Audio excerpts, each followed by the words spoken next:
चलिए, जुड़े हुए हैं समय से ही। और देख रहे सब लोग, राजेंद्र प्रसाद जी भी अपने जगह से जुड़े हुए हैं। चलिए, और कौन कौन है? 3 लोग हैं।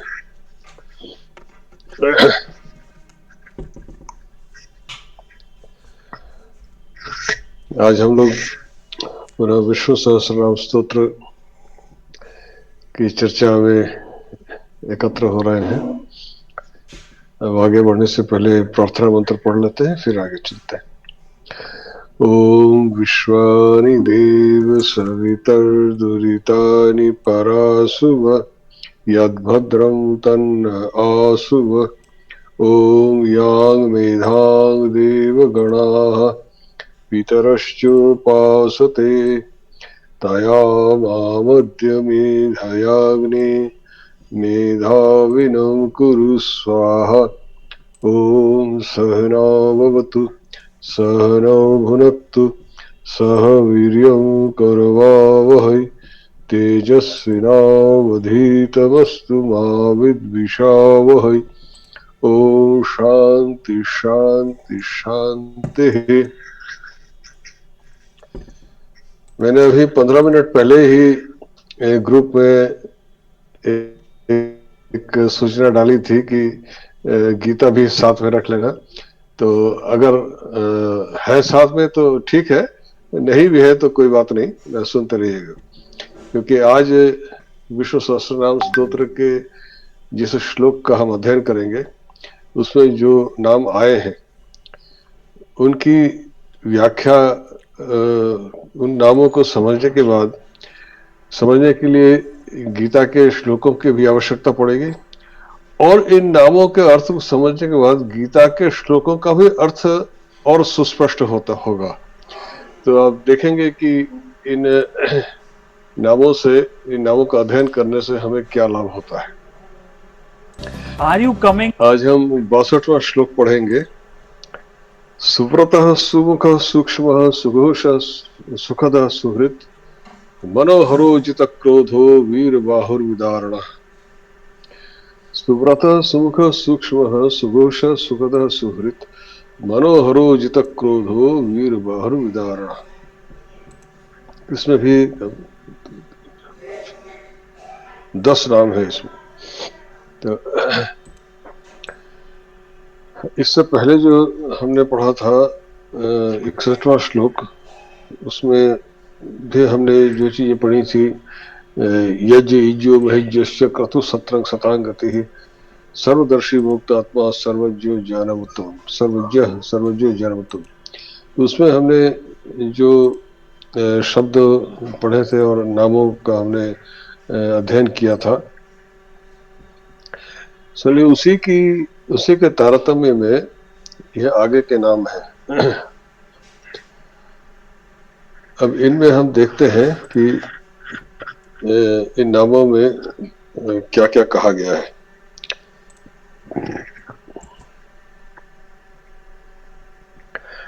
इसमें पहला है सुव्रतः।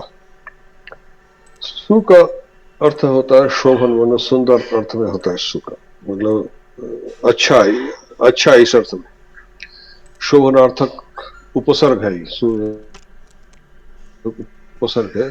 शोभन अर्थ में ये उपसर्ग लगता है, मतलब सुंदर या अच्छा इस अर्थ में। तो इसमें जो विग्रह करते हैं इसका समास हो जाता है शब्द के साथ। शोभनम व्रतम अस्य इति सुव्रत। जिनका व्रत अत्यंत सुंदर है, शोभन है, वह सुव्रत कहलाता है। अब व्रत क्या है इसको देखते हैं। व्रत शब्द भी निपातन से होता है। मतलब निपातन मतलब यह है कि धातु प्रत्यय तो है, पर उसको जिस तरीके से उसको प्रयोग होता है उसको उसी रूप में स्वीकार कर लिया जाता है। ये व्याकरण के कुछ अपने नियम है। जैसे मैंने बताया था कि पाणिनि का यह है कि कोई भी शब्द छूटा हुआ नहीं है। कोई भी शब्द यदि धातु प्रत्यय से सिद्ध नहीं होता है तो उसको उसी प्रकार से मान लिया जाता है। तो यहाँ पर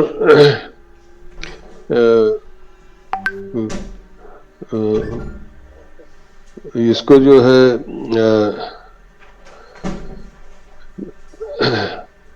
व्रत शब्द व्रज धातु है, जिसे व्रजति कहते हैं ना, व्रज धातु चलना, इसी से इसके ज को तकार आदेश करके व्रज व्रत शब्द सिद्ध होता है। उसके कुछ व्याकरण के नियम है, उसमें जाने की आवश्यकता नहीं है, पर मूल धातु व्रज ही है जिससे व्रत शब्द आगे सिद्ध होता है। तो व्रज शब्द का अर्थ तो है चलना, घूमना फिरना, पर वह सामान्य घूमना फिरना नहीं। हम परिव्राजक शब्द का हम प्रयोग करते हैं सन्यासी के लिए, अर्थात वह भ्रमण करता रहता है। क्या क्यों करता रहता है भ्रमण? उसका एक उद्देश्य है, कि वह उद्देश्य है कि ईश्वर की प्राप्ति के लिए ही वह भ्रमण करता है, तीर्थों में जाता है, सब जगह अपना जगह जगह में जाकर के किसी भी एक स्थान पर अधिक दिन नहीं रुकता, 3 दिन से अधिक नहीं रुकता, और इस प्रकार ईश्वर में सदैव मन लगाए रखता है। इसलिए उसको परिव्राजक कहते हैं, मतलब एक उद्देश्य को लेकर जाता है, वही उसका व्रत है। अर्थात ईश्वर से मन को भ्रमण करते हुए भी ईश्वर से मन न हटने पाए। तो यह व्रत भी यही है कि कोई संकल्प, व्रत का अर्थ होता है कोई संकल्प, दृढ़ निश्चय, प्रतिज्ञा, जो कहे कि क्या कोई अनुष्ठान आचरण को भी व्रत कहते हैं। जैसे हम लोग कहते हैं ना, जैसे सत्यनारायण व्रत, या आपने कोई अनुष्ठान किया और उपवास इत्यादि किया, ये सब भी व्रत कहलाते हैं। पर इस सब में एक ईश्वर से इसका संबंध है कि वह दृढ़ निश्चय, वह जो भी आप करते हैं, कोई व्रत ले लिया किसी, उसका कारण यही है कि अपनी अंतःकरण की शुद्धता या ईश्वर की तरह आगे बढ़ने के लिए वह अपने प्रेरणा से, आध्यात्मिक प्रेरणा से जो संकल्प लिया जाता है वही व्रत है। पैसा कमाने के लिए कुछ कर रहे हैं वो व्रत नहीं है। व्रत वही होता है जो आप एक आध्यात्मिक संकल्प को सिद्ध करने के लिए करते हैं। अब वाल्मीकि रामायण ने भगवान राम क्या कहते हैं कि सकृदेव प्रपन्नाय तवास्मीति च याचते अभयम सर्वभूतेभ्यो ददाम्येतद् व्रतम मम। भगवान राम कहते हैं कि सकृदेव प्रपन्नाय तवास्मीति च याचते, मतलब यह संकल्प या ये कहते हैं प्रतिज्ञा को पालन करने की, जो पालन करना, उसको भी व्रत कहते हैं। अब क्या है, भगवान क्या कह रहे हैं कि जो एक बार भी मेरी शरण में आता है, मेरी शरण में आकर मैं तुम्हारा हूं ऐसी याचना करता है, भगवान राम कह रहे हैं। वाल्मीकि रामायण में भगवान राम ने जो कहा है वो वाल्मीकि कह रहे हैं, बता रहे हैं कि मैं तुम्हारा हूं ऐसा कह करके जो मेरी शरण में आता है, मैं उसे सभी प्राणियों से, वस्तु सर्वभूत, मतलब प्राणियों से तो है ही है, बल्कि सभी, जैसे कि प्राकृतिक जो होते हैं दुर्योग, बाढ़ में फंस जाना, संकट में फंस जाना, किसी विपत्ति में फंस जाना, इन सभी से मैं उसको अभय प्रदान करता हूँ। यह व्रतम है, यह मेरा व्रत है, ये भगवान कह रहे हैं। अर्थात ये दृढ़ संकल्प या संकल्प या कहते हैं प्रतिज्ञा, उसका पालन करना, व्रत कहना मैं इसका पालन करता हूँ। तो यह भगवान, ये व्रत शब्द का से आप अनुमान कर सकते हैं ये क्या है, तो सुव्रत है। तो क्या कह रहे हैं कि भगवान ऐसे ही हैं कि जैसे राम ने जो प्रतिज्ञा की है, ऐसे ही भगवान की भी प्रतिज्ञा है, वही विष्णु की यही प्रतिज्ञा है कि जो उनके शरण में आ जाता है उसका वह उसको अभय प्रदान करते हैं, उसको रक्षा करते हैं। यह उनका व्रत है, सुव्रत। तो सुव्रत यही है जो वाल्मीकि ने भगवान राम के मुख से कहा है, जो बताया है, वही समझ लीजिए भगवान विष्णु का व्रत है। विष्णु के अवतार है राम, तो यही मेरा व्रत है कि जो मैं तुम्हारा हूं ऐसा कहकर जो मेरी शरण में आता है, वो उसको वो सर्वत्र वह सर्वदा अभय प्रदान करते हैं। यह उनका व्रत है, सुव्रत। सुब्रतम। फिर कहते हैं सुमुखम, यहां भी सु शब्द आया। अब यहाँ पर सु का वही होता है, शोभन अर्थ होता है, मतलब सुंदर। शोभनम मुखम अस्य इति सुमुखम, तो जिसका मुख अत्यंत सुंदर है। अब यह, इसको भी हम समझें कि मुख शब्द की व्युत्पत्ति को भी समझा जाए। अब इसमें जब हम इन शब्दों की व्युत्पत्ति में प्रवेश करते हैं और इनके व्याकरण को थोड़ा बहुत समझने का प्रयास करते हैं, तो देखेंगे कि किस प्रकार से इसका अर्थ प्रस्फुटित होता है। एक खन धातु है, जो खनु अवधारण है, यह आपका जो है बौद्ध में पढ़ा गया खनति। जैसे खोदना जिसे कहते हैं, खान, हम जैसे सोने की खान इत्यादि हम कहते हैं ना, तो अब यह खान, सोने की खान क्या है? अब वो मिट्टी में दबा हुआ है। सोने की खान, सोना निकालने के लिए मिट्टी को खोदना पड़ेगा। वो कोई तिजोरी नहीं है कि ताला खोला और निकाल लिए। जो खान होती है, वहां से सोना निकालने के लिए हमको मिट्टी को खोदना पड़ेगा, इसलिए खन धातु से वो खान शब्द बना है। तो मुख से उसका क्या अभिप्राय है? तो खोदने का मतलब उसे गड्ढा करना पड़ता है। तो यह हमारा जो शरीर में मुख है, उसमें एक गह्वर है, मुख गह्वर, एक गड्ढा है। और इस मुख से हमारे कई कार्य होते हैं। एक तो हम इस मुख से भोजन भी करते हैं, इसी मुख से हम, हमारी वाणी भी निकलती, बोलते भी हैं, और इस मुख से ही हमारा जो ये तो मुख का है जिससे हम करते हैं, और मुख संपूर्ण चेहरे को भी मुख कहते हैं। अब क्या है कि यह सुमुखा का मतलब क्या है? अब यह मुख इसी खन धातु से मुख शब्द बना है। इसमें आपका इसमें कुछ व्याकरण के होते हैं, उस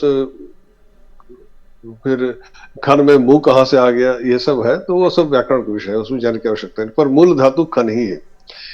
तो इसमें सुमुख क्यों कहा?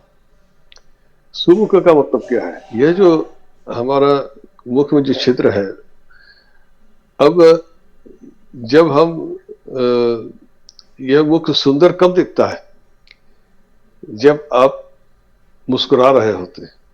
जब यह होठों से, ये मुख में जो मुस्कुराहट है, होठों में ये जो मुख है आपका, संपूर्ण पूरा मुखमंडल है, इस होठों के जो अभिव्यक्ति है, उससे सारे मुखमंडल में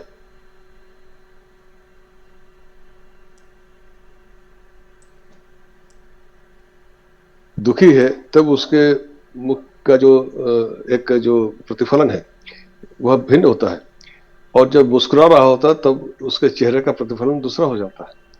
आप देखें कि भगवान का कोई भी चित्र देखेंगे, एक स्मित मुस्कुराहट सर्वदा उसमें छाई हुई। भगवान का कोई चित्र कभी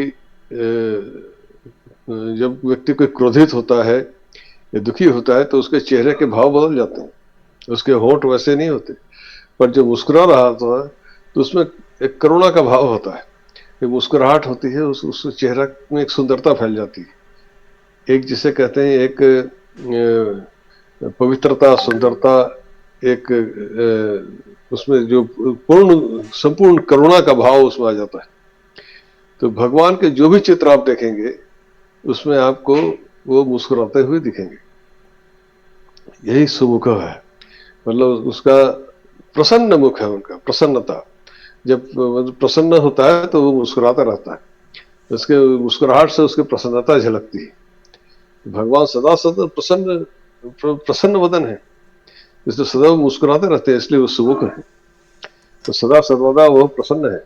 तो सुमुख का अभिप्राय है कि वो प्रसन्नता सदा सर्वदा उनके साथ रहती है, प्रसन्नता कभी उनको त्यागती नहीं। इसलिए उनका वह प्रसन्नता उनकी मुस्कुराहट में झलकती है। तो हम जानते हैं ना, जो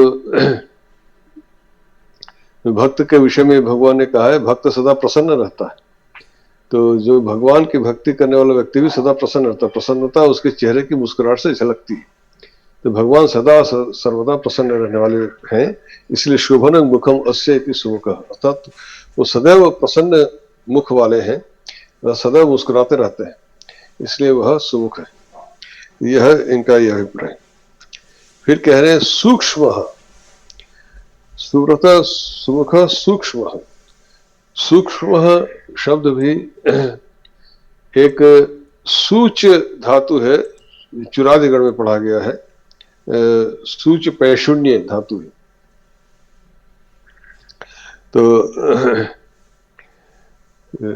जो इससे पहले था, हमने कहा था खनु अवधारण धातु है, वो जो भादिगण में पढ़ा गया खनु, न के नीचे उकार है, छोटा ऊ है, खनु, खनु अवधारण।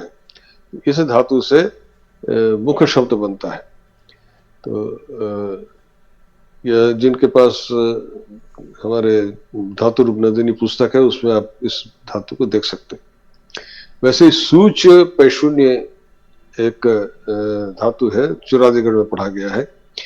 ये वह पर धातु सूचयति, सूचयते, सूचना देना, किसी को बताना कुछ, यह अर्थ होता है सूच धातु से। तो इसमें तो सूक्ष्म क्या है? सूचयति ज्ञापयति आत्मानमिति सूक्ष्म। अब सूक्ष्म भगवान को क्यों कहा, इसको गहराई से समझें कि ये जो समस्त शरीर है, हमारा शरीर है, यह समस्त जगत पंच तत्वों से बना है, यह हम पढ़ते आए हैं। तो पंच तत्व क्या है? अग्नि, जल, वायु, पृथ्वी, आकाश। तो इन जितने ये जो पंच तत्व है, अग्नि, जल, वायु, पृथ्वी, आकाश, इनके भी इनकी तन्मात्राएं होती, वो भी उन चतुर्विंशति तत्वों में आता है। जैसे अग्नि का है तेज, और जल का है ये शीतलता इत्यादि। और जो हमारी इंद्रियां हैं उनको ग्रहण करती हैं कैसे? रूप, रस, गंध इत्यादि। तो पृथ्वी का है गंध, तो जो गंध है, रस है इत्यादि है, हमारे इंद्रियों के द्वारा ग्रहण होता है।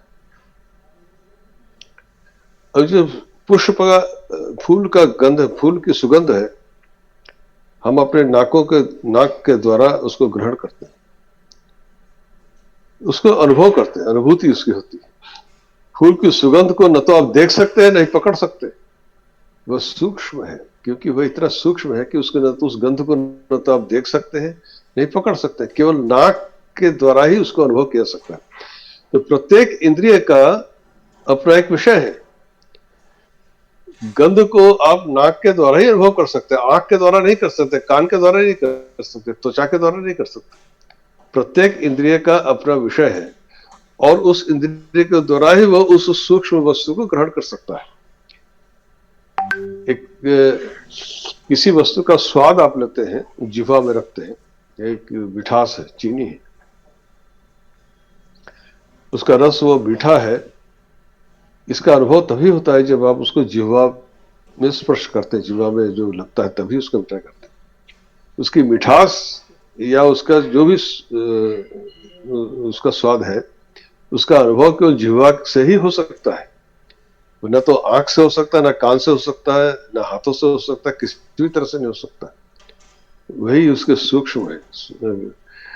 किसी व्यक्ति को आप मीठा क्या है कैसे समझा सकते हैं? बात शब्दों से समझा सकते हैं क्या? नहीं समझा सकते। जब तक वह किसी मीठी वस्तु को चखेगा नहीं, तो मीठा किससे कहते हैं वो नहीं जान सकता, कभी भी नहीं जान सकता, क्योंकि अनुभूति जन्य है।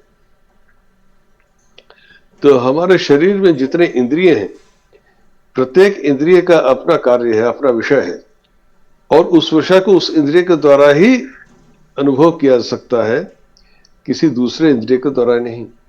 तो इंद्रिय 5 ही हैं, 6 इंद्रिय क्यों नहीं? इन्हीं के द्वारा से जो 5 तत्व है, तो जो पंच तत्व जो कहा गया है, हमारे जो शास्त्र है इन्होंने जो जिनका विवेचन किया है वह इसी से सिद्ध होता है कि हमारे शरीर में 5 ज्ञान इंद्रियां हैं। इन छठा छठा क्यों नहीं? इसलिए 5 ज्ञानेंद्रियों से जो सूक्ष्म तत्व हम ग्रहण करते हैं एक एक इंद्रिय से, उस इंद्रिय से वही तत्व ग्रहण हो सकता है, कोई दूसरा नहीं। इसीलिए ये जो 5 तत्व हैं, जिन 5 तत्वों से यह स्थूल शरीर बना है, पंच तत्व जैसा अग्नि, जल, वायु, आकाश, पृथ्वी, तो ये सब 5 तत्व हैं जिनसे हमारे ये इंद्रियां ग्रहण करते हैं। और इन तत्व ये पंच तत्व ये तो स्थूल है, ये तो हमें दिखते हैं, इन्हें आप पृथ्वी को तो आप देख सकते हैं, छू सकते हैं, परंतु उसके गंध को देख नहीं सकते, छू नहीं सकते, उसको अनुभव कर सकते हैं नाक से। ये सूक्ष्म है। तो भगवान इन सूक्ष्म इन सूक्ष्मों से भी अधिक सूक्ष्म है, तो उनको किसी भी इंद्रिय से नहीं पकड़ा जा सकता। गंध को तो आप एक इंद्रिय से पकड़ सकते हैं, एक इंद्रिय से अनुभव कर सकते हैं, स्वाद को भी आप एक इंद्रिय से देख सकते हैं।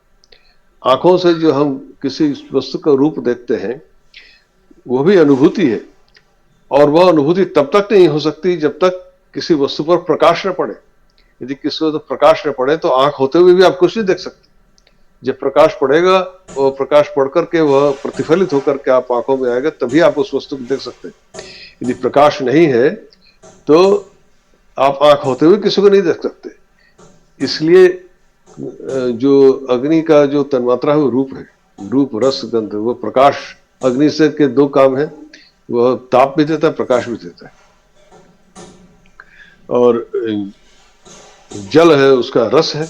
जलीय पदार्थ आपके जिह्वा में जो जलीय पदार्थ है, लार जैसे कहते हैं, उसी का जब भी कोई चाहते हैं वह उसके द्वारा ही घुल करके तभी उसका स्वाद बनता है। जब आपके जिह्वा में जो जलीय पदार्थ है उसके साथ जो घुल जाता है, और तभी वह आपको उसका स्वाद की अनुभूति देता है। तो इसलिए जल का तन्मात्रा है रस। तो ये सब है। तो पर भगवान इनमें से किसी के द्वारा भी पकड़ में नहीं आ सकते, वो इनसे भी अधिक सूक्ष्म है। तो वह केवल अनुभूति का विषय है, उनको अनुभव किया जा सकता है। उनको किसी भी इंद्रिय के द्वारा हम देख रहे हैं कि जो स्थूल वस्तु है उनकी तन्मात्रा को भी हम किसी दूसरे इंद्रिय से नहीं पकड़ सकते। वो एक विशेष इंद्रिय है, वही उसको अनुभव कर सकता है। उसी प्रकार से भगवान इतने सूक्ष्म है कि वो केवल अपना हमारा अंतःकरण ही, जहाँ पे सारी इंद्रियों का समावेश है, वह अंतःकरण में ही उसकी अनुभूति हो सकती है। अंतःकरण ही उसको अनुभव कर सकता है, उसको जान सकता है, उसकी अनुभूति हो सकती है।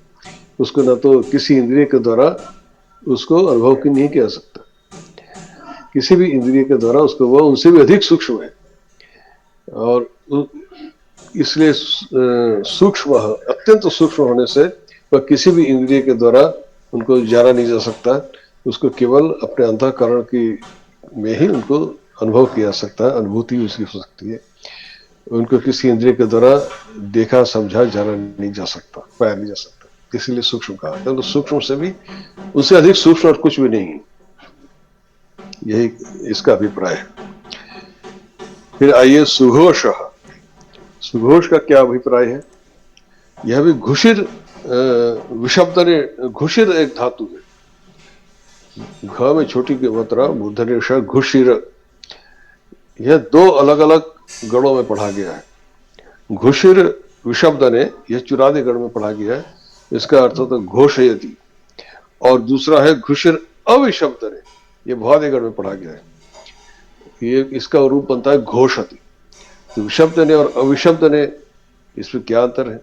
एक ही धातु है। घुषिर अलग अलग गणों में पढ़ा गया है, उसके अलग तरह के रूप होते हैं। तो विशब्दन का अर्थ होता है कि शब्दों के द्वारा अपने भावों का प्रकाशन। तो घुषिर विशब्द ने चुरादे में पढ़ा गया घोषयति, शब्दों के द्वारा भाषण, अपने भावों का प्रकाशन। जैसे घोषणा इत्यादि हम कहते हैं ना कि इसकी घोषणा कर दी। तो क्या किया, शब्दों के द्वारा भावों का प्रकाशन किया। तो भगवान ने कौन से भावों का प्रकाशन किया?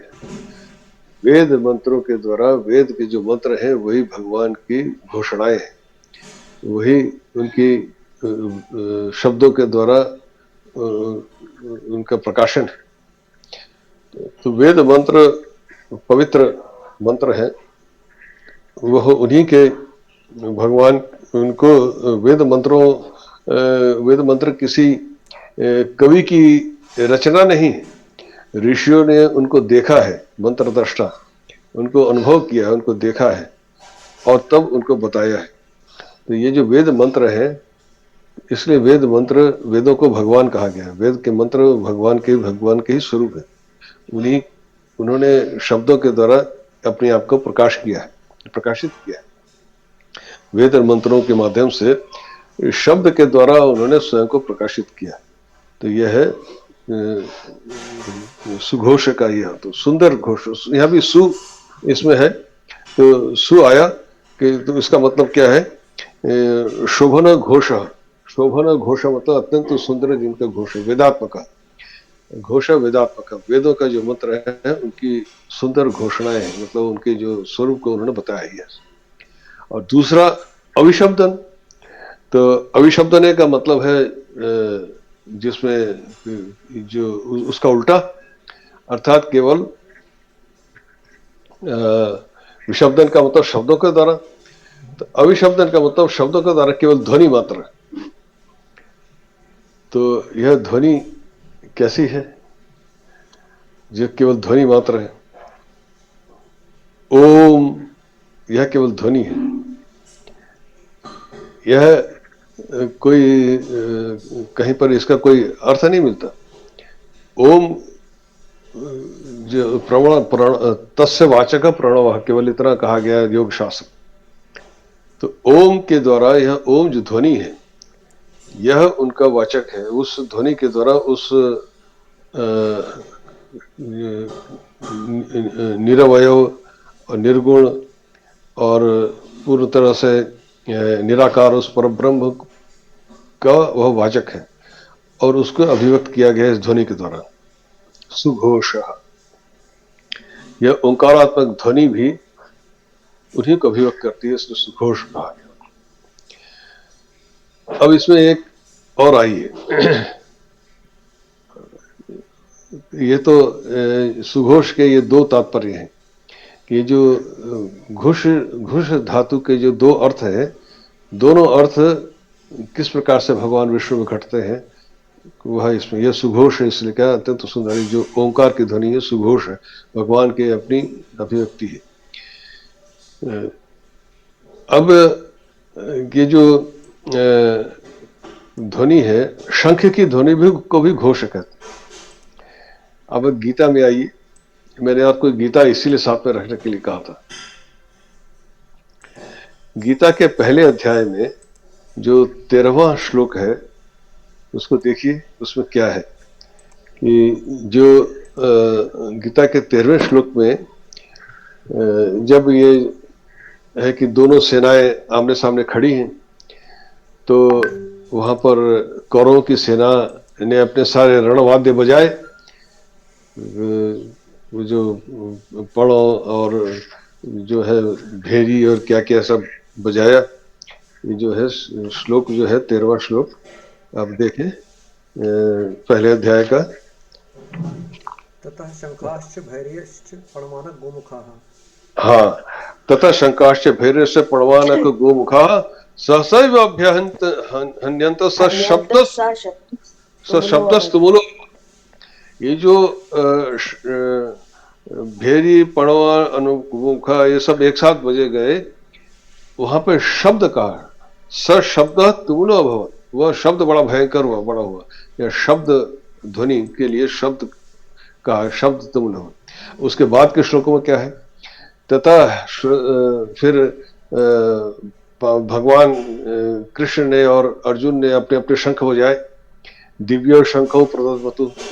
फिर पांचजन्यम ऋषिकेश देवदत्तम धनंजय, फिर अनंत विजय राजा कुंतीपुत्र युधिष्ठिर, फिर नकुल सहदेव भीम, सब ने अपने अपने शंख बजाए, फिर दृष्टि ये सब ने अपने शंख बजाए। इन 18 श्लोक तक यही चल रहा है। फिर 19वें श्लोक में देखिए क्या कहा, सघोषो धार्त राष्ट्राणाम हृदयानि विदारयत्। यहां पर उस ध्वनि को घोष कहा, शब्द नहीं कहा। देख रहे हैं अंतर, देख रहे हैं दोनों में? यहाँ पर केवल शंख बज रहा है तो यहाँ पर घोष कहा, यहाँ पर शब्द नहीं कहा। और यहाँ पर प्रणव गोमुख भेरी इत्यादि बज रहे थे, उसको शब्द कहा, वहां घोष नहीं कहा। ये शंख की ध्वनि जो है घोष, ये पवित्र ध्वनि है। और यह क्या कहा फिर, हृदय विदारयत्, हृदय को विदीर्ण कर दिया। यह विदारत अभी वो भी आएगा, अभी इस श्लोक का एक बार फिर हम पढ़ेंगे। तो ये जो शंख मंदिरों में हम क्यों बजाते हैं, जो पूजा पाठ इत्यादि के समय मंदिरों में शंख ही क्यों बजाया जाता है? क्यों नहीं तुरही बजाते हैं, क्यों नहीं ढोल, कुछ और बांसुरी क्यों नहीं बजाते, शंख ही क्यों बजाते हैं? यह घोष, सुघोष, ये घोष जो है, यह शंख की ध्वनि घोष है। उसमें भगवान का वास है उस ध्वनि में। जिस घर में नित्य शंख बजता है, भूत प्रेत उस घर में, तो क्या उस मोहल्ले में के आसपास फटक नहीं सकते। इसलिए शंख ध्वनि आवश्यक है, शंख ध्वनि की। और शंख जो है, इसलिए मैंने कहा था कि अब इस गीता के श्लोकों का आपको अर्थ धीरे धीरे स्पष्ट होगा कि क्या यहाँ पर घोष क्यों कहा और हृदयानि विदार, हृदय को विदीर्ण क्यों किया। अब यह सुघोष का मतलब यही है कि भगवान ध्वनि के रूप में, पवित्र ध्वनि के रूप में, सुंदर ध्वनि के रूप में वो विद्यमान है। और इसमें शंख ध्वनि भी भगवान का ही स्वरूप है। इसीलिए पूजा के समय शंख बजाया जाता है। और शंख को अत्यंत पवित्र है, शंख को उसी प्रकार से रखा भी जाता है। शंख को बहुत ढंग से इस प्रकार रखा जाता है, जहां तहां नहीं रखा जाता। शंख को पूजा के स्थान में ही रखा जाता है। वेदी के पास ही शंख का स्थान होता है, जो उसको पूजा के समय बजाने के लिए। जहां तहां शंख नहीं रखा जाता। तो उसके बाद कह रहे सुखदः, सुखम ददाति इति सुखदः। ये दा धातु से फिर द बना, सुखम ददाति, इससे समास है। ये सुखम शब्द कैसे बना, इस सुख शब्द की भी हम व्युत्पत्ति देखें। अभी हमने सुमुख में देखा था खन धातु से, यह सुख भी उसी खन धातु से ही सुख शब्द भी निष्पन्न होता है। और खन धातु से जो, जिससे आप कोई चीज खोदते हैं, इसे खात कहते हैं। जैसे तालाब है ना, तालाब या पुष्करणी, उसमें क्या होता है, खात, उसको खोदा जाता है, उसमें पानी भर गया तो उसमें फिर आपके कमल इत्यादि, फूल इत्यादि खिलते हैं। तो यह जो जैसे खात जो होता है, खोदा हुआ जिसमें पानी भर जाता है, उसे खात कहते हैं, तालाब पुष्करणी इत्यादि। ऐसे ही शरीर ये खात है, वो खोदा गया है। तो किसने खोदा, क्या खोदा, ये पंच तत्व से खोद करके निकाला गया और उसे भरा किया, रक्त, अस्थि, मांस इत्यादि इसमें भर करके इसको पूरा भर दिएगी। और जैसे तालाब में, पुष्करणी में कमल इत्यादि फूलते हैं, उसमें दूसरे जीव होते हैं। इसी में कि यह जो शरीर मिला है, इसीलिए मिला है कि इसमें से फिर ईश्वरीय ज्ञान रूपी कमल का फूल विकसित। तो यह सुखम, अब सुख इसमें ये सुखम में फिर ये जो सु जुड़ा है, खन धातु से, तो खन बना सु जुड़ा। तो इसका मतलब क्या है कि जो ये जो शरीर बना है, यह खात रूप जो शरीर है जिस बना गया है, जिसमें इसमें जो कुछ, जो उसके इसमें सब इंद्रिया वगैरह हैं, जो कुछ इसके अनुकूल होता है, जब इसके अनुकूल चीजें आपको मिलती हैं तो वही हमें सुख प्रदान करती है। हमें इंद्रिय सुख कहते हैं। इंद्रियों के अनुकूल जो होता है, जो इंद्रियों को अच्छा लगता है, वही सुख कर, इसे हमें इंद्रिय सुख कहते हैं। और जो उसके प्रतिकूल होता है वह दुख होता है। जब जो इंद्रियों को कष्ट दे वह दुख कर होता है। हमारे शरीर को जो प्रतिकूल होता है वह जो हमें कष्ट प्रदान करता है वही दुख का कारण होता है, उसी को दुख कहते हैं। और जो उसका प्रतिकूल अनुकूल होता है, जो हमें अच्छा लगता है, वही सुख है। तो यहाँ पर सुख दुख का, सुख का क्या अभिप्राय है? सुखद और सुख देने वाले, इंद्रिय सुख से तो अभिप्राय है। इंद्रिय सुख तो सारे जंतु विषय जो भी पशु पक्षी सभी इंद्रिय सुख के पीछे ही दौड़ रहे हैं, मनुष्य भी वैसे ही। यह सुख का क्या अभिप्राय है?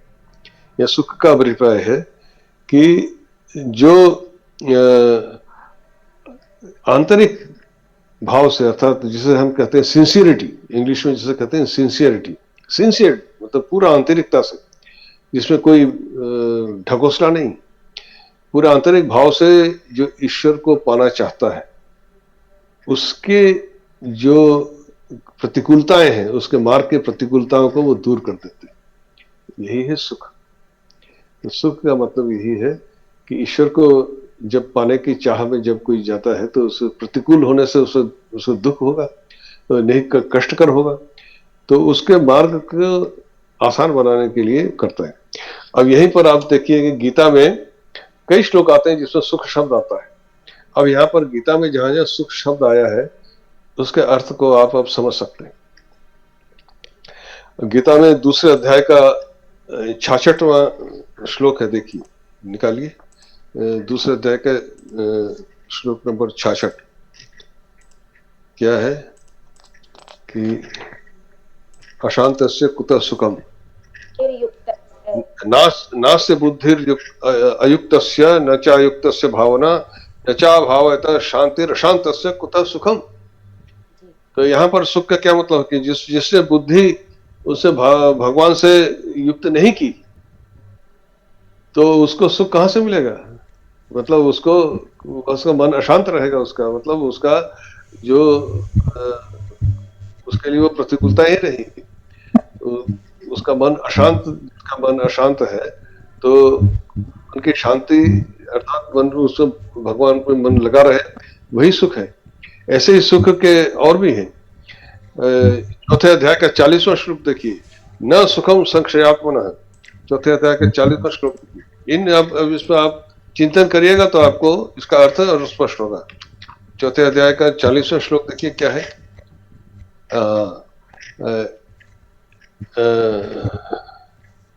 नहीं, चौथे अध्याय का 40वां श्लोक,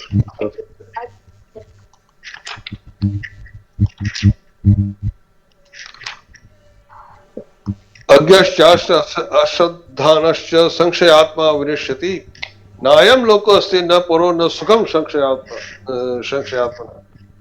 संशयात्मा है उसको सुख नहीं है, क्योंकि संशय जब है तब तक उसके लिए सामने प्रतिकूलताएं, भगवान आगे नहीं बढ़ सकता। तो जब पूरी तरह से उसको संशयात्मा में जो भगवान के अस्तित्व संशय करता है, संदेह करता है। वंदना जी अपना माइक म्यूट कर लीजिए, आपके साउंड आ रहे थे। वंदना जी अपना माइक म्यूट कीजिए। तो यह इसमें है। तो इसी प्रकार से आपका 5वें अध्याय का 3रा श्लोक है, सुखम बंधात प्रमुच्यते। फिर 5वें अध्याय में 3 श्लोक आते हैं जिसमें कि सुख शब्द है, और भी बहुत जगह है, आप उसको देख सकते हैं। सुखम वशी 13वें में है, फिर सुखम अक्षयम अश्रुते 21वां श्लोक है। 5वें अध्याय का 3रा, 13वां, 21वां श्लोक, इनको अगर आप पढ़ें तो उसमें सुख शब्द आया है तो आपको समझ में आएगा कि भगवान को सुखदा क्यों कहा गया, ये सुख देने वाले। तो वह जहां जहां पे ये जो गीता में जो सुख शब्द आया है, तो वो सुख जो कहीं पर कहा है कि उसको सुख नहीं है, कहीं पर कहा है कि कौन सुखी हो सकता है, तो वो सुख क्या है? वो सुख देने वाले वही है। तो ये जो सुख है कि भगवान को पाने के लिए जिसके मन में व्याकुलता है, आंतरिक इच्छा है, उसके मार्ग की बाधाएं वो दूर करते हैं, प्रतिकूलताएं दूर कर देते हैं, और वह सरलता से उनको प्राप्त कर सकता है। यह है उसका अभिप्राय। सुखदः। फिर आइए सुहृत। यह ह्रीय हरण धातु है, यह भी भावदिगर में पढ़ा गया है। हरति इसका रूप बनता है, ह्रीय उभयपदी धातु है। हरति हरते दोनों प्रकार के रूप बनते हैं। तो ह्रीय या है उसके पीछे, तो हरति रूप बनता है। तो इसमें इसी ह्री धातु से हृदय शब्द भी सिद्ध होता है। उसमें कुछ प्रत्यय इत्यादि आते हैं, हृदय शब्द सिद्ध होता है। तो शोभनम हृदयम यस्य सह, यह बहुव्रीहि समास है। इसका हृदय अत्यंत सुंदर है। तो भगवान का हृदय क्या है? हृदय का मतलब क्या है? हृदय का अभिप्राय यहां मन से है। हम मन से ही संकल्प करते, कोई कार्य करते हैं। तो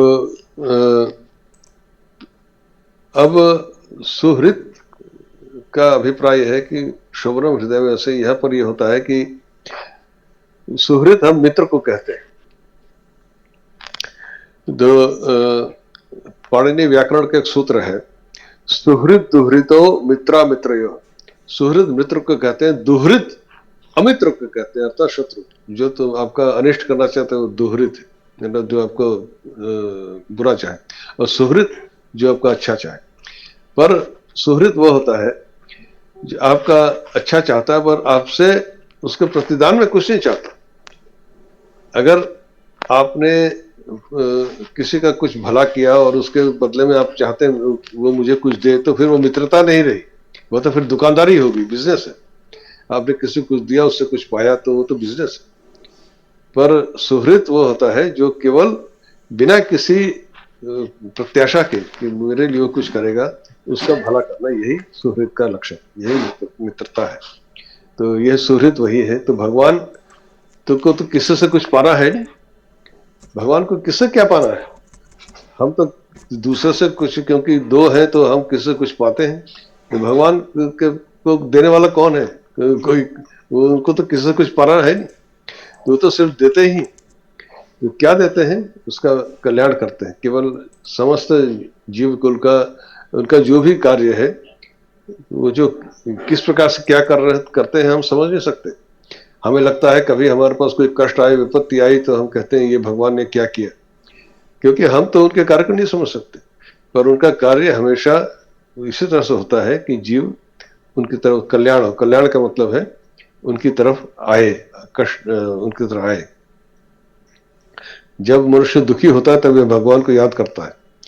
तो जब हम दुख में होते हैं तो ये ना समझें कि भगवान हमें कष्ट दे रहे हैं, वो उसके कल्याण के लिए ही होता है। तो हम उनके कार्य, वो किस प्रकार से हमारा कल्याण कर रहे हैं, इसे समझना हमारे बस का नहीं। इसलिए कई संत लोग कहते हैं ना, भगवान जो कुछ करता है अच्छे के लिए करता है। उसका अभिप्राय यही है कि हम जब कष्ट में पड़ते हैं तो सोचते हैं कि अरे भगवान ने हमें क्यों दुख दिया, हमने क्या कौन सा पाप किया था जो ये मुझे ऐसा मिला। तो वह सब हमारी सोच गलत है। भगवान जिसको जो देते हैं उसके कल्याण के लिए ही करते हैं। इसीलिए हमारे संतगण बार बार हमें समझाते हैं कि जो भी भगवान आपके लिए करते हैं वो अच्छा ही करते हैं, मतलब उसके कल्याण के लिए ही करते हैं। क्योंकि वो उनको सब देना ही होता है, उनको तो किस पाना नहीं होता किसी से। वो काहे को किसी का कुछ अपकार करेंगे, और किसी का अनिष्ट क्यों, कब कोई क्यों करता है? अपना स्वार्थ सिद्ध करने के लिए ही दूसरे का नुकसान करता है कि मुझे इससे कुछ छीन लिया, उससे ले लिया। दूसरे का स्वार्थ, अपना स्वार्थ सिद्ध करने के लिए दूसरे को नुकसान करता है। भगवान का कोई स्वार्थ है ही। तो उन्होंने किसी को कष्ट देने का क्या अभिप्राय हो सकता है? तो केवल दे ही सकते हैं, कल्याण ही कर सकते हैं, और दूसरा कोई कुछ कर ही नहीं सकते। तो सिवाय कल्याण के और कुछ नहीं कर सकते। तो वही उनका स्वभाव है। तो इसीलिए सुहृद कहा कि वह केवल बिना किसी प्रतिदान के, किसी से कुछ पाना नहीं उनको कि उसको मैं ये कर रहा हूं तो उसको मुझको पाना है। वो तो केवल दे ही सकते हैं, दे से वही उनका स्वभाव है, इसलिए उनको सुहृद कहा। फिर कह रहे हैं मनोहर। मनोहर, मनोहर का मतलब क्या है? मन जाने। मन जाने एक धातु है, दिवादिगण में पढ़ा गया है, मन्यते ऐसा रूप बनता है। समझना, इसका अर्थ होता है समझना। हम कहते हैं ना मैं ऐसा समझता हूं, तो मन्यते वही होता है। तो अब इसी से मनः शब्द भी बनता है। तो ह्रिय का उसमें ह्रिय धातु ये फिर आया, जैसे सुहृत में ह्रिय धातु से हृदय बना था, यहाँ भी हर धातु ह्रिय धातु से बना है, हरति। तो मनः हरति मनोहर, यहाँ उपपद समास है, यह भी एक समास है। यहाँ पर मन को हर लेने वाला, हरने मतलब ले जाने वाला। तो क्या मतलब हरने का मतलब क्या है यहाँ पर, कि जो दूसरे के मन को दूसरे विषय से हटाकर अपनी तरह आकृष्ट कर ले। मनोहर का मतलब क्या होता है, मनोहर का मतलब कोई जिसकी आकर्षक शक्ति इतनी है कि आप किसी दूसरी वस्तु को देख रहे हैं, उसको छोड़ करके उसको देखने लग गए, तो यह मनोहर। तो मनोहर का मतलब यह है कि जो दूसरों को अपनी तरफ आकृष्ट कर ले, वह मनोहर। तो क्या है, मन को आकृष्ट करना, दूसरे के मन को अपनी तरफ आकृष्ट करने वाले को मनोहर कहते हैं। तो क्या कह रहे हैं कि अब वो अत्यंत आनंद स्वरूप है। अब हम आकृष्ट किस तरफ होते हैं, भगवान की तरफ हर कोई आकृष्ट तो होता नहीं। हम अपने हमारे इंद्रियों को जो चीज अच्छी लगती है हम उसी तरफ आकृष्ट होते हैं। तो भगवान को मनोहर क्यों कहा,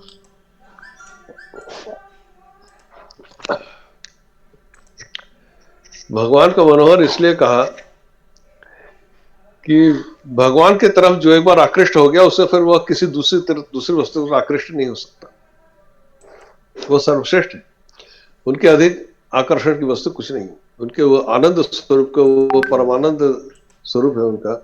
क्योंकि हम ऐसी वस्तु की तरफ आकृष्ट होते हैं जो हमें आनंद प्रदान करता है, हमारे इंद्रियों को आनंद दे देता है, सुख देता है, तो उसी की तरफ तो हम आकृष्ट होते हैं। तो भगवान तो परमानंद स्वरूप है, उससे बढ़कर आनंद स्वरूप तो कुछ है नहीं। तो उस भगवान की तरफ जब कोई आकृष्ट हो गया तो फिर वह किसी दूसरी वस्तु की तरफ आकृष्ट नहीं हो सकता।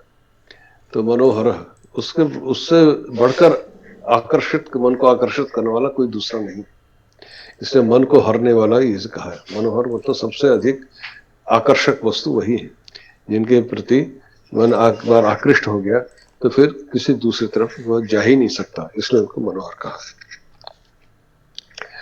अब आइए जितक क्रोध। जितक क्रोध में भी क्रोध धातु है, क्रोध है, यह भी दिवादिगण में पढ़ा गया है, क्रोध्यतीय स्वरूप बनता है, क्रोध करना।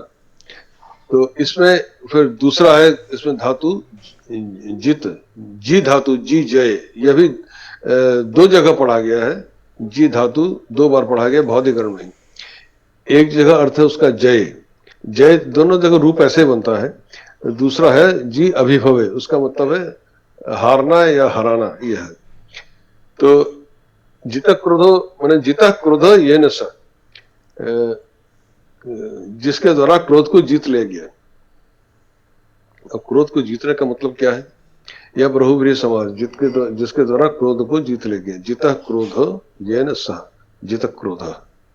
तो जी धातु में त प्रत्यय करके जीता बनता है, तो जिसके द्वारा क्रोध को जीत लिया गया, यह अर्थ है जित क्रोध। तो अब यहां पर आप आइए देखिए कि यह क्रोध उत्पन्न कैसे होता है। अब गीता में ही कहा गया है, गीता के दूसरे अध्याय का 62वां श्लोक है, कामात क्रोधो अभिजायते, काम से ही क्रोध उत्पन्न होता है। अब जिसमें कोई काम है ही नहीं तो क्रोध कहां से उत्पन्न होगा। फिर गीता के तीसरे अध्याय का 37वां श्लोक है, काम एष क्रोध एष रजोगुण समुद्भव। ये काम और क्रोध रजोगुण से उत्पन्न होते हैं।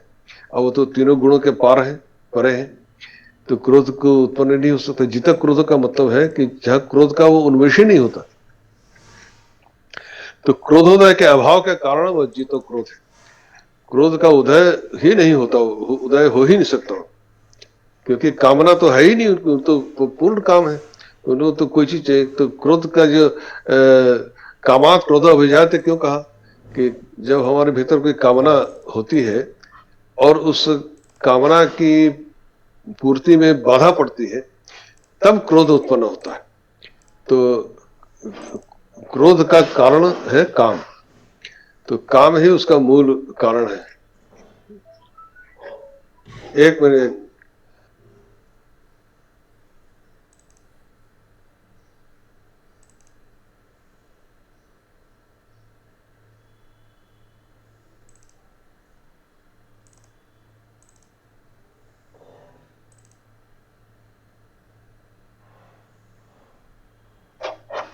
हाँ, एक फोन आ गया था, इसलिए मेरे मेरी फोटो आ रही कि नहीं आ रही?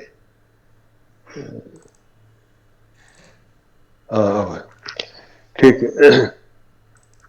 तो चितक क्रोध का अभिप्राय यही है कि जहां पर क्रोध का उन्मेष ही नहीं, उदय ही नहीं होता, तो क्रोध का उदय नहीं होने से तो फिर भगवान जो करते हैं संहार, दुष्टों का संहार करते हैं, वो क्या होता है? कहना कि विनाशाय च दुष्कृताम धर्म संस्थापनार्थाय ये संभवामि युगे। तो धर्म संस्था, धर्म की रक्षा के लिए, वेदों की पवित्रता की रक्षा के लिए दुष्टों का संहार करते हैं, क्रोध से नहीं करते, उसमें उनका क्रोध नहीं होता।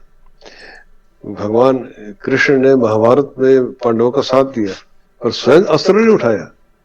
उन्होंने पहले कहा था मैं अस्त्र नहीं उठाऊंगा, वो तो केवल सारथी के रूप में अर्जुन के साथ साथ रहे, उनको बताते रहे धर्म के संस्थापना के लिए। उनको कौरवों पर कोई क्रोध नहीं था, उनको किसी पर कोई क्रोध नहीं था, केवल धर्म की रक्षा के लिए उन्होंने धर्म का साथ दिया। तो धर्म की रक्षा कैसे हो, तो अर्जुन को उपदेश दिया, तुम युद्ध करो। अर्जुन से युद्ध करवाया, स्वयं तो युद्ध नहीं किया, स्वयं तो अस्त्र भी नहीं उठाया। अर्जुन से कहा तुम युद्ध, तो धर्म के संस्थापन कर। तो इसलिए यहाँ पर जो गीता में जो भगवान का व्यवहार है, यहाँ पर आप देख सकते हैं जितक क्रोध है। भगवान कृष्ण जितक क्रोध थे, वो जब कुछ भी करते थे उसमें क्रोध नहीं होता था, केवल उसमें दुष्ट का संहार अर्थात धर्म का, अधर्म का विनाश, धर्म का नष्ट करके धर्म को संस्थापन करने के लिए ही जो कुछ करते थे, उसके पीछे क्रोध नहीं होता था। क्रोध कब होता है? जब अपनी कामना की प्रतिपूर्ति के लिए हम दूसरों को मारते हैं, किसी कामना के, किसी कोई चीज मुझे चाहिए, उसकी प्राप्ति के लिए उसे कोई बाधा दे रहा है, तब उसको हम मारते हैं, वो है क्रोध। पर यहाँ भगवान क्रोधवश कुछ नहीं कर रहे हैं। भगवान ने जो कुछ भी किया, तो भगवान ने अस्त्र क्यों नहीं उठाया महाभारत के युद्ध में? जितक क्रोध, कोई क्रोध नहीं। उन्होंने, उनका कौरवों के प्रति उनका कोई क्रोध नहीं है, केवल धर्म के संस्थापन के लिए वो धर्म का साथ दे रहे हैं, और अर्जुन के साथ और पांडवों के साथ है, और उनको बता रहे कि तुम युद्ध करो। जितक क्रोध, तो जितक क्रोध क्या है कि जो क्रोध का उनमें उदय ही, उन्मेष ही नहीं होता, उनमें क्रोध है ही नहीं, परंतु फिर भी वो युद्ध करते हैं, वो दुष्टों का संहार करते हैं, केवल धर्म की रक्षा की, धर्म के संस्थापन की। फिर आता है वीर बाहु। तो वीर विक्रांतो एक धातु है, वो भी चुरादिगण में पढ़ा गया, वीर यते स्वरूप बनता है। वीर विक्रांतो धातु चुरादिगण में पढ़ा गया है। तो इसमें इसी से वीर शब्द बनता है, मतलब वीरता जिसे कहते हैं कि युद्ध में, युद्ध से भागना नहीं, उसी को शत्रु को हराने की इच्छा से युद्ध करते रहना, यही वीरता है। और बाहु, दो शब्द है, वीर और बाहु। बाहु शब्द की भी हम व्युत्पत्ति को समझे, थोड़ा सा समय रह गया, इसको समाप्त कर लेते हैं। तो बाहु शब्द बाधरी विलोडन एक धातु है, यह भी बहुत अगर पढ़ा, बाधते ऐसा उसका रूप बनता है। बाधरी लोडने धातु है, बाधते रूप बनता है, तो इसी से बाहु शब्द निष्पन्न होता है। तो हम कुछ भी करते हैं, किसी चीज को विलोडन मतलब किसी चीज को हटाना, कुछ करना हो अपने बाहुओं से, उसका अर्थ होता है भुजाएं। कोई भी कार्य करना होता है तो हम करते हैं, तो क्या करते हैं हम भुजाओं से? क्या करते हैं वास्तव में? हम कोई भी कार्य कर रहे होते हैं तो बाधरी, बाधा शब्द है, बाधते, हम वास्तव में अपने बाधाओं को दूर करते हैं। जब आप सड़क बनाते हैं तो क्या करते हैं? अपने गति, आपके चलने में जो बाधाएं हैं उसको दूर करते हैं। सड़क बनने से आप आसानी से चल सकते हैं। तो आप सड़क बना रहे हैं तो कुछ कर्म हो रहा है, तो क्या कर रहे हैं आप? आपके चलने में, गति में जो बाधा है उसको दूर कर रहे हैं। तो यही है वीर बाहु। तो वह उनकी जो बाहु है, उनकी भुजाएं हैं, तो भुजाएं हमारे जैसे भुजाएं तो उनकी हैं, उनकी भुजाएं क्या है? समस्त जो इस विश्व में जो भी कार्य हो रहा है, वो जो उनकी, जैसा अभी मैंने कहा कि इससे पहले हमने क्या देखा था, सुखदा शुभ में हमने क्या पाया, देखा था अर्थ कि सुख प्रदान करने वाले, अर्थात उनकी तरफ जो जाता है और उनके जो उनको पाना चाहता है ईश्वर को, उसके मार्ग की बाधाओं को दूर करते हैं। तो वीर बाहु वह सबकी बाधाओं को दूर करते हैं। तो ये जो इस प्रकार से समझ लीजिए कि उनका जो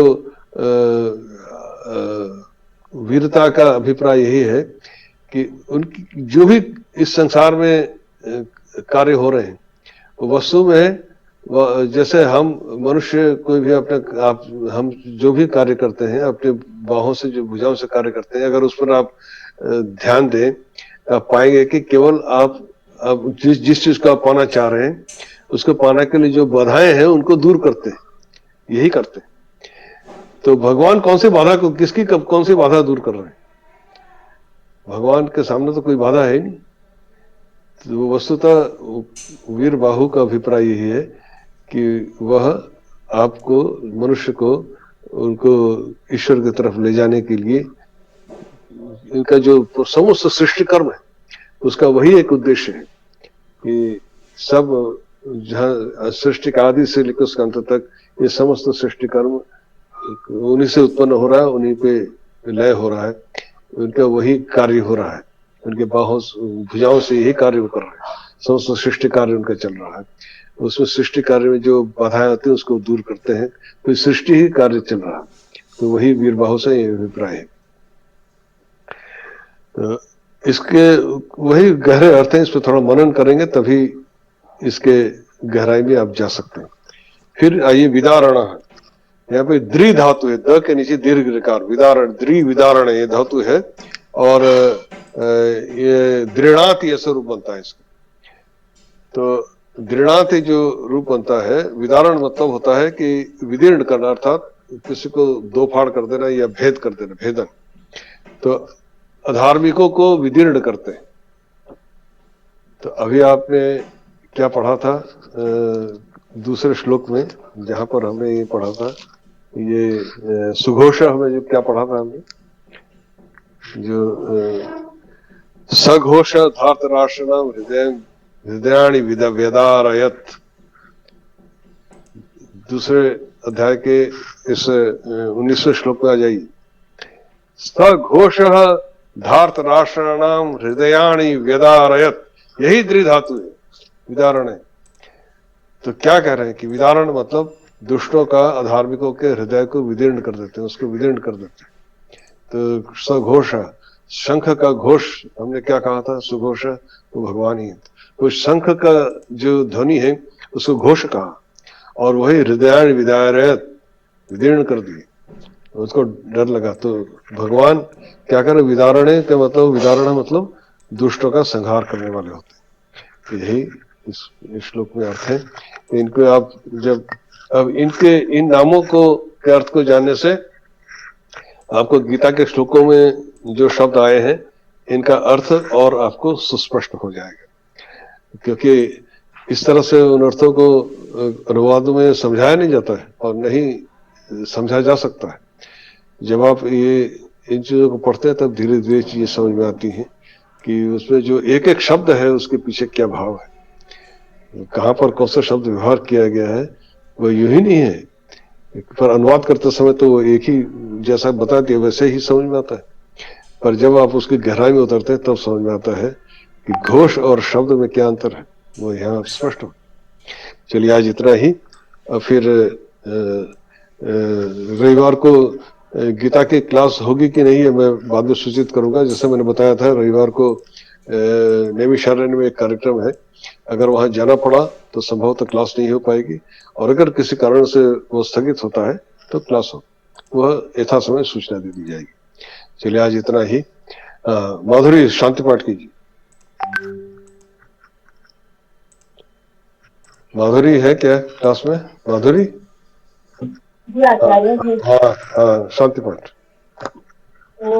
ॐ भूः शान्तिरन्तरिक्षभूः शान्तिः पृथिवी शान्तिरापः शान्तिरौषधयः शान्तिः वनस्पतयः शान्तिर्विश्वदेवाः शान्तिर्ब्रह्म शान्तिः सर्वं शान्तिः शान्तिरेव शान्तिः सामा शान्तिरेधि ॐ शान्तिः शान्तिः शान्तिः। नमो नमः आचार्य, धन्यवाद। नमो नमः। धन्यवाद आचार्य।